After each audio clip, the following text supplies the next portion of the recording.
You know those people who treat their birthday like it's some kind of state secret, right? No party, no big dinner, no countdown. Sometimes they don't even bring it up. Well, we're going to get into the really surprising psychology behind why some people just let their big day pass by quietly. See, on one hand, you've got the social media version of a birthday. It is loud. It's public. It's almost a performance of celebration, you know? You see all the posts, the stories, these perfectly curated moments of joy. And then you have the complete opposite. For some people, it's just another day. The phone isn't blowing up, there are no balloons tied to their chair, and the day just kind of comes and goes. So that leads us to the real question here. Why?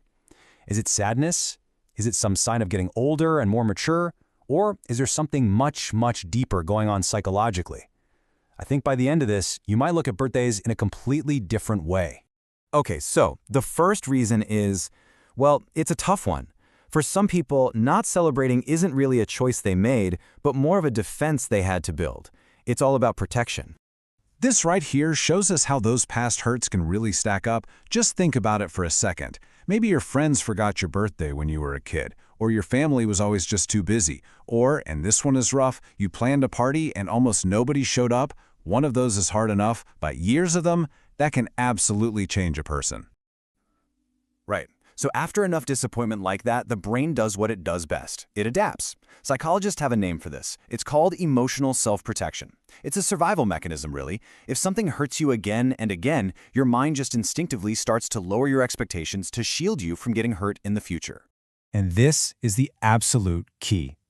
It becomes just another day, not because the person genuinely doesn't care anymore, but because at some point, caring simply started to hurt way too much. So indifference becomes their shield. Now let's talk about our second reason. This one isn't so much about past pain as it is about present pressure. Because sometimes, life just gets in the way. I mean, this is the reality for so many adults, right?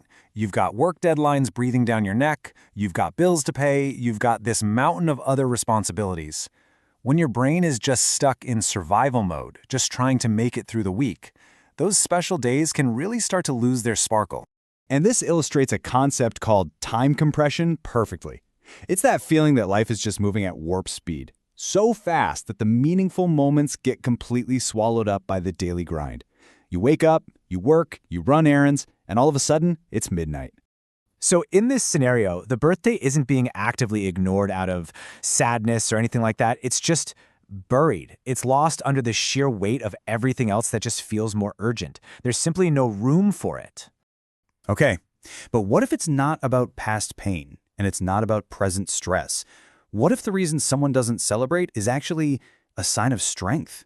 This brings us to the third reason, and honestly, this is the one that surprises most people. It's about a quiet, but really powerful form of emotional independence. Yeah, just let that sink in for a minute. Some people don't make a big deal out of their birthday because they genuinely do not need all that external fanfare to feel valued. They aren't relying on one single day a year to feel seen or important. This mindset is actually tied to a core psychological concept called self-determination theory. And the main idea here is that true, real, sustainable well-being, it doesn't come from external applause or social media likes. It comes from a stable internal sense of your own worth. This slide does a fantastic job of laying out the two paths. So on one side, you have external validation. That's the one that needs the big day, the public attention, the one that measures worth in gifts and social media posts. And on the other side, internal validation. That's all about having a constant sense of self-worth, valuing privacy, and measuring your own value from the inside. And this quote just says it all, doesn't it? For people who have that strong internal validation, self-worth isn't seasonal. It's not something that just pops up once a year with cake and candles and then vanishes. It's a constant. It's there on their birthday, and it's there the day after too. And this way of thinking usually extends to their entire life. These are often the people who don't chase the spotlight. They aren't performing happiness for an online audience. They're much more focused on building their life privately, slowly, and calmly. And because of that, the whole goal just completely shifts. It's no longer about making one day a year feel super special and important. The focus actually becomes trying to make every day meaningful in its own small way. So, when you put this all together, how a person treats their birthday can be this fascinating mirror, really reflecting how they see themselves and their life. So to recap, we've basically seen 3 deep psychological reasons. Your birthday can be a shield, right? Built to protect you from past disappointment. It can be a casualty of just overwhelming modern life, or it can actually be a sign of a quiet, powerful inner maturity.